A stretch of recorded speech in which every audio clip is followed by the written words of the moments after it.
शंकर शर्मा एक मशहूर financial expert और इन्वेस्टर हैं।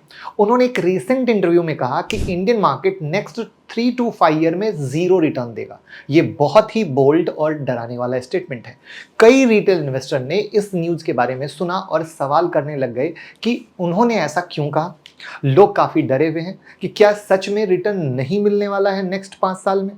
सवाल जेन्युइन है। वैसे अगर आप देखो तो मार्केट तो ऊपर चलना शुरू हो गया है, लेकिन प्लीज ये 2-4 दिन की तेजी से मत समझिएगा। उनका विजन है 3 से 5 साल का, तो हमें इस वीडियो में 3 से 5 साल के विजन पे बात करनी पड़ेगी, ना कि ये 10 दिन की तेजी और 10 दिन की मंदी के आधार पे।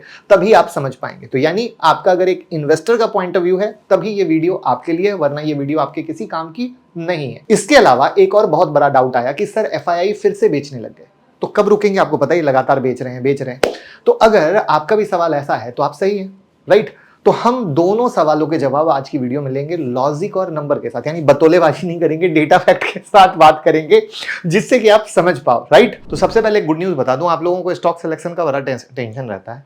तो इस बार हम लोग क्या कर रहे हैं, जो 25 मार्च से क्लास शुरू हो रही है, इसमें हम लोग हर दिन मार्केट खुलने के बाद, मार्केट खुलते समय कौन सा सेक्टर उस दिन परफॉर्म कर रहा है वो आपके ग्रुप में डाल दिया जाएगा, जिससे कि आप को जो हम सिखाएंगे उसके आधार पर उस सेक्टर के जो स्टॉक चल रहे हैं उससे आप पैसा कमा सकते हो। तो अगर आपको इस तरह की चीजें चाहिए कि इंट्राडे, स्विंग, पोजिशनल सब कुछ सीख सके, इन्वेस्टमेंट सीख सके, तो 9708094321 पे भी कॉल कर दीजिए और वो सेक्टर के बारे में भी आपको पता चलता रहेगा, तो सब फायदा मिलेगा। तो सीट बुक कर लीजिए। तो सबसे पहले शंकर शर्मा जी के स्टेटमेंट के बारे में बात करते हैं और इस स्टेटमेंट से क्यों नहीं डरना चाहिए, विद लॉजिक उसको भी समझते हैं। तो शंकर शर्मा का स्टेटमेंट है कि इंडिया का मार्केट नेक्स्ट 5 साल में रिटर्न नहीं देगा। ये स्टेटमेंट इतना ट्रेंड क्यों कर रहा है? क्योंकि Shankar Sharma Indian stock market में अपनी अलग पहचान बना चुके हैं।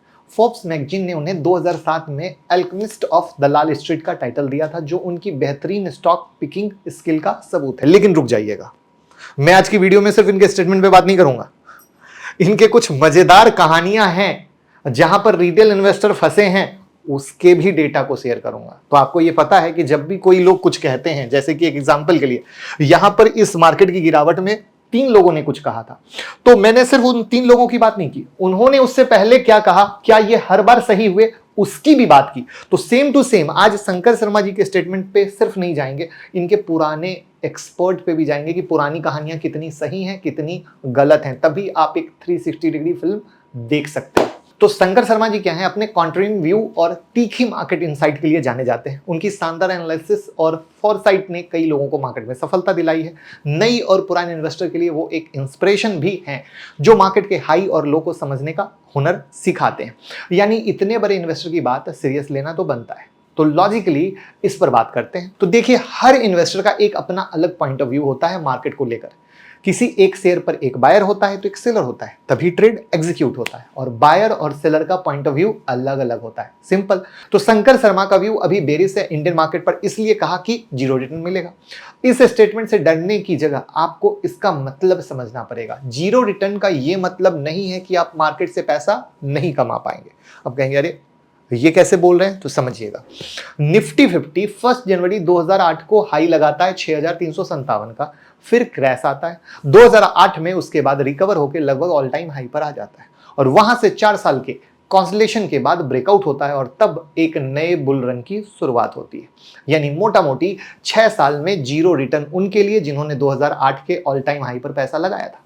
लेकिन इन 6 साल के जीरो रिटर्न में निफ्टी 50 ने 2 बार अच्छे रिटर्न दिए। पहली बार 2008 के क्रैश के बाद रिकवरी में 122% का रिटर्न दिया और उसके नेक्स्ट कॉन्सलेशन में भी बॉटम के बाद 35% का रिटर्न दिया। लेकिन एक नहीं, 2 प्रूफ है मेरे पास इस बात का कि शंकर शर्मा की ये प्रेडिक्शन गलत भी हो सकती है। वो अभी कुछ देर में दिखाऊंगा, लेकिन उससे पहले जीरो रिटर्न के पीछे के मेन पॉइंट पे आते हैं।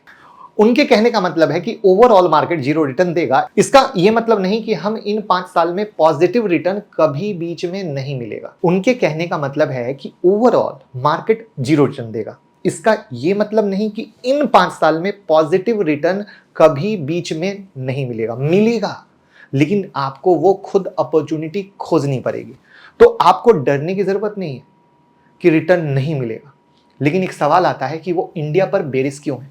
इसके पीछे का लॉजिक उन्होंने ये बताया कि उनको इंडियन कंपनी में अर्निंग पोटेंशियल अब नहीं दिख रही है, क्योंकि इंडिया एक डोमेस्टिक कंजप्शन कंट्री है, यहाँ की कंपनी ज़्यादा एक्सपोर्ट नहीं करती है, तो उसके अकॉर्डिंग जो कंपनी एक्सपोर्ट नहीं करती है सिर्फ इंडियन मार्केट पर फोकस करती है, उनके अर्निंग में गिरावट आएगी और इसलिए वो इंडिया पर क्या है, बेरिश हैं और साथ में वो यूरोप पर बुलिश हैं। तो क्या हमें इनकी बात को सीरियसली लेना चाहिए?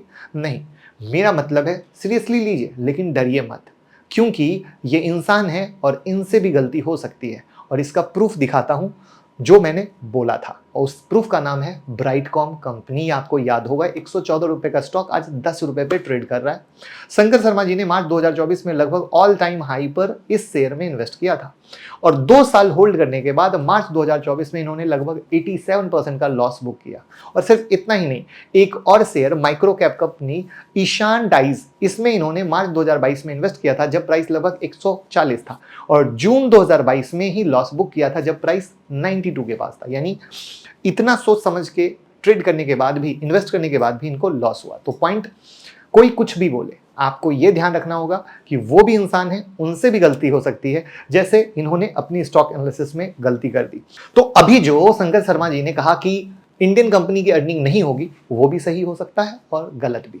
तो अभी पैनिक करने की जगह आपको क्या करना चाहिए, क्वार्टरली रिजल्ट पे फोकस करना चाहिए।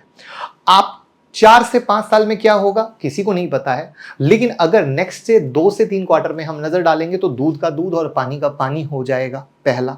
दूसरा, मार्केट 5 साल में न जाने कितनी बार जाएगा ऊपर, न जाने कितनी बार आएगा नीचे, राइट है। तो इसका अर्थ है कि अगर वो बीच की अपॉर्चुनिटी हम पकड़ते हैं तो भी हम पैसा कमा सकते हैं। अब आते हैं दूसरे सवाल पर, तब वापस से इसको फाइनल समरी बनाएंगे कि एफआईआई कब वापस आएंगे। इसका जवाब मैं कुछ नंबर्स की हेल्प लेकर दूंगा। कोई भी इन्वेस्टर इक्विटी में क्यों इन्वेस्ट करता है, जबकि इक्विटी रिस्की होता है? क्योंकि इस रिस्क के बदले में फिक्स एसेट से ज्यादा रिटर्न मिले, राइट। तो एफआईआई को फिक्स रिटर्न ज्यादा मिल रहा है इक्विटी से। अब कहोगे कैसे, समझिए। इक्विटी में रिस्क एडजस्टेड रिटर्न को रिस्क प्रीमियम बोलते हैं, यानी फिक्स रिटर्न जो मिलता है उससे कितना ज्यादा रिटर्न इक्विटी में मिल रहा है। एग्जांपल से समझिएगा कि अगर फिक्स रिटर्न 7% मिल रहा है और इक्विटी मार्केट में 15% मिल रहा है तो रिस्क प्रीमियम होगा 15 - 7 = 8%, बराबर ना। और इस रिस्क प्रीमियम के लिए एफआईआई इंडिया में इन्वेस्ट करते हैं, लेकिन यूएसए में 10 ईयर के बॉन्ड जो कि फिक्स रिटर्न है वो अभी 4.33% पे चल रहा है, तो एफआईआई वहां इन्वेस्ट कर रहे हैं। तो अब आप बोलेंगे 4.3% तो बहुत कम है, राइट। तो इसको भी नंबर से समझिए। इंडिया में बॉन्ड यील्ड लगभग 7% होता है। अगर एफआईआई यहाँ इन्वेस्ट करते हैं तो करेंसी रिस्क बढ़ जाता है, क्योंकि इंडियन रुपीस हर साल लगभग 2 से 3% डिप्रिशिएट होता है।